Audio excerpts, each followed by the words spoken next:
Today, we're going to talk about a really powerful idea, something called the autocoincidence theorem. And it makes a pretty bold claim that there's a single fundamental mismatch between physics and information, and that this one mismatch is the root cause of basically every single verification failure we've ever had in computing.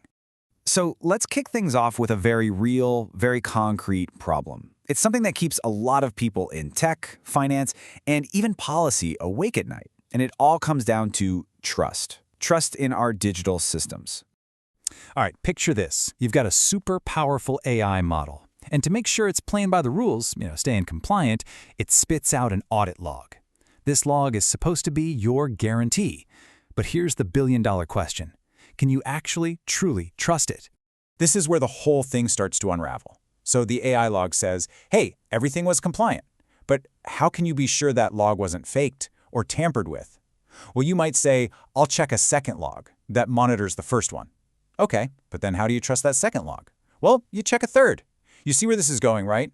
We're caught in this infinite regress of stories just verifying other stories. And this is the absolute crux of the problem.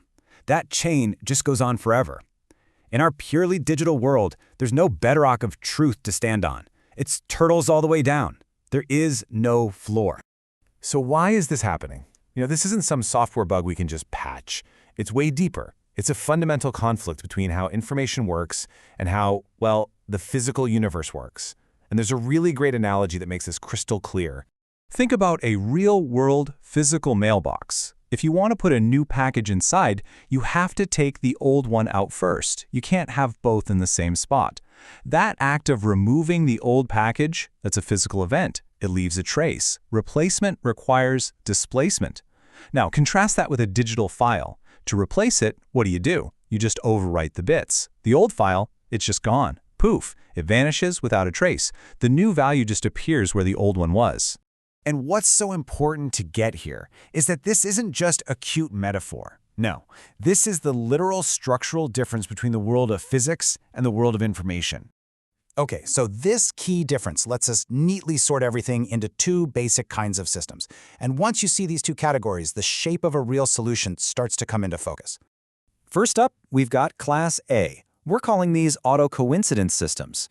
Now, in these systems, the current state of a thing and the history of how it got there are completely tangled up. They're inseparable. Think about a rock sitting at the bottom of a hill. Its location is the record of it rolling down. A scar on your arm is the record of an old injury. The state is the log. And this is the huge insight. This isn't some special feature. It's just the default setting for the physical universe. The whole problem of verification. It only even comes up because we stepped away from how reality naturally works. And that brings us to Class B, detached record systems. Here, the state and the history are totally separate. A single bit, a 1 or a 0, sitting in a memory address gives you zero clues about how it got there. Was it written by the right program? Or was it flipped by a hacker? You can't tell just by looking at it. And basically all of modern computing fits in this bucket. This wasn't some mistake. We built computers this way on purpose. Separating the state from its history is exactly what made them so fast and flexible.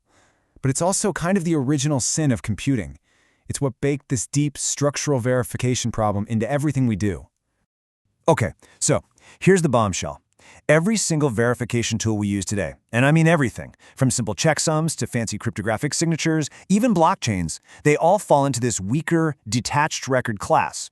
They're all just more stories verifying other stories. They never actually break out of that digital prison. So, if everything we're currently using is fundamentally flawed, what on earth would a real solution even look like? Well, we'd have to build a bridge, right? A bridge from this floorless, digital world back to the solid ground of physics.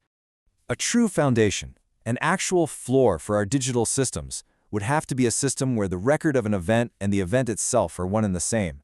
It would need to be, by its very nature, autocoincident. And this leads us to a specific invention, laid out in a patent, that was designed for this exact purpose.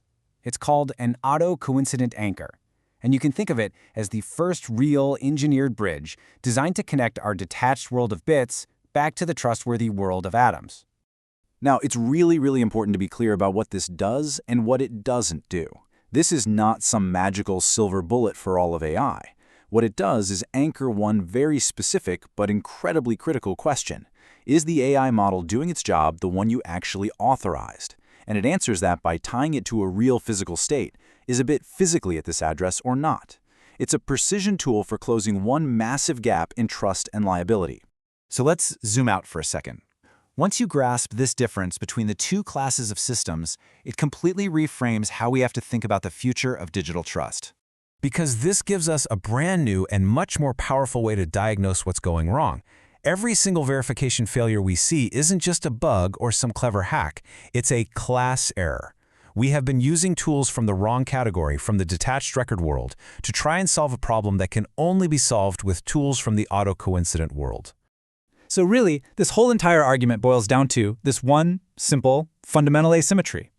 In the physical world, the state is the record. In the information world, the state is not the record. That's it. That simple but profound difference is the source of all the trouble. Understanding this doesn't just help us see the problem clearly, it actually points the way toward the solution. But it also leaves us with one last, really big question to chew on. If our entire digital world, everything, has been built on this foundation with no floor, what other critical systems in our lives, in finance, in our governments, what else out there desperately needs an anchor back to physical reality?